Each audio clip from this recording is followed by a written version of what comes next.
عرب کے قبیلے میں ایک غیر مسلم شادی شدہ عورت رہا کرتی تھی۔ اس کا شوہر بہت بڑا بزنس مین تھا۔ ایک مرتبہ اس نے سنا کہ ملک عرب یعنی مکہ میں اللہ کے آخری نبی جو اللہ کے محبوب نبی ہیں، ان پر ایک سورت نازل ہوئی ہے جس کا نام ہے سورت الفاتحہ، جس میں ہر بیماری سے شفا موجود ہے۔ وہ جس پر بھی دم کی جاتی ہے یا پڑھ کر پھونکی جاتی ہے، وہ انسان اچھا ہو جاتا ہے، یہاں تک کہ اس میں بے شمار برکات ہے۔ اس میں اب عقیدے کی بات ہے، مسلم ہو یا غیر مسلم، اللہ پاک جس کے دل میں ایمان کی روشنی ڈالنا چاہے، اللہ کی قدرت کا تو اب سب کو اندازہ ہوگا۔ اب کسی شخص سے اس عورت نے سورت فاتحہ سیکھ لی۔ پھر جب اس نے سورت فاتحہ کا ترجمہ پڑھا تو اس کی آنکھوں میں آنسو آ گئے۔ وہ جب بھی یہ سورت پڑھتی تھی، اللہ تعالیٰ اس کے بگڑے کاموں کو سنوار دیتا۔ ایک دن اس کے بیٹے کو ایک خطرناک زہریلے بچھو نے کاٹ لیا۔ بڑے بڑے حکیموں، طبیبوں کو بلوایا گیا۔ سب نے یہ کہہ کر جان چھوڑوا لی کہ اس بچھو کا زہر بہت خطرناک ہے، اس بچے کا ہم کچھ نہیں کر سکتے، تمہارا یہ بچہ بس کچھ ہی دیر کا مہمان ہے۔ ماں کا رو رو کر برا حال تھا اور شوہر اپنے خداؤں کی عبادت کر رہا تھا، ان سے مدد مانگ رہا تھا۔ پھر جب کوئی حل نہیں نکلا تو اس عورت کو یاد آیا کہ سورت فاتحہ کے بارے میں اس نے پڑھا ہے کہ اس میں ہر بیماری سے شفا ہے۔ اس کے دل میں خیال آیا کہ اگر میں اسے پڑھ کر اپنے بچے پر دم کروں تو کیا میرا بچہ ٹھیک ہو جائے گا؟ کیونکہ اللہ تعالیٰ نے اس عورت کو ایمان کی طرف لانا تھا، اس کے دل میں اسلام کی محبت مزید پیدا کرنی تھی، تو اس کی زبان میں تاثیر دے دی۔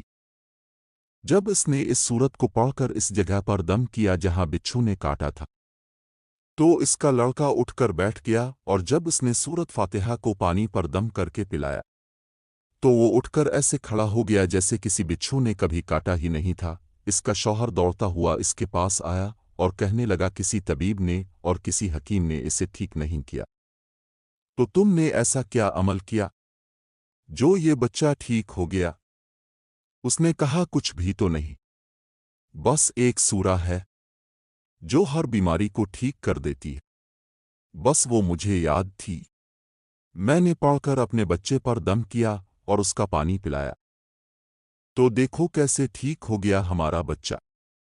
اس کا شوہر بجائے خوش ہونے کے اس سے ناراض ہو گیا، تم کیا جادو ٹونے کر رہی ہو؟ اس کی بیوی کہنے لگی زندہ صحیح سلامت ہے ہمارا بچہ، ورنہ ہم سے بچھڑنے والا تھا۔ اس نے کچھ نہ سنا اور اپنی بیوی کو ڈانٹنے لگا، کیونکہ اسے اسلام سے نفرت تھی۔ جب اس کی بیوی یہی عمل کرنے لگی تو اس کو اپنی بیوی سے بھی نفرت ہو گئی۔ اب اس نے اس پر ظلم کرنا شروع کر دیا، ہر روز اس کو مارتا پیٹتا اور کہتا کہ اب میں نے تیرے منہ سے یہ سورہ سنی تو یاد رکھنا تیری کھال کھینچ لوں گا۔ اس کو اللہ کے کلام پر بالکل یقین نہیں تھا، جبکہ اس کی بیوی کو اللہ کے کلام پر یقین ہو گیا۔ اب اس عورت کو اللہ تعالیٰ نے کس طرح مدد کی یہ بھی بڑا ایمان افروز ہے۔ اس عورت کا شوہر جب گھر سے کام کرنے کے لیے نکلتے وقت جب اس نے اپنا جوتا پہنا تو اس میں وہی بچھو موجود تھا جس نے اس کے بیٹے کو کاٹا تھا۔ اس کے ڈنگ سے وہ بچہ تو بچ گیا مگر خود نہ بچ سکا، کیونکہ جب بچھو نے اس کو کاٹا تو زہر پورے جسم میں پھیل گیا اور تڑپ تڑپ کے وہیں دم توڑ گیا۔ خاندان میں یہ خبر پہنچی تو کوہرام مچ گیا۔ اب شوہر دنیا سے جا چکا تھا۔ شوہر کے مرتے ہی اس کے گھر میں تو نوبت فاقوں تک آ گئی، وہ عورت قرض دار ہو کر رہ گئی، وہ بہت پریشان تھی۔ دل میں پھر وہی بات آئی کہ میں سورت فاتحہ کا ورد کرتی ہوں، کیا پتہ میری پریشانیاں بھی دور ہو جائیں۔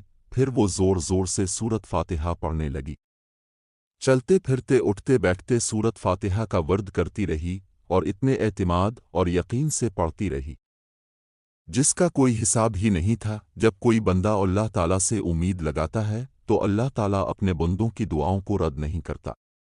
پھر یوں ہوا کہ 7 دن کے اندر اندر اس کو خوشخبری مل گئی کہ اس کے کاروبار کو سنبھالنے کے لیے اس کے شوہر کا دوست آ گیا ہے۔ جب دوست کو خبر ملی کہ دوست کی بیوہ کا کوئی سہارا نہیں ہے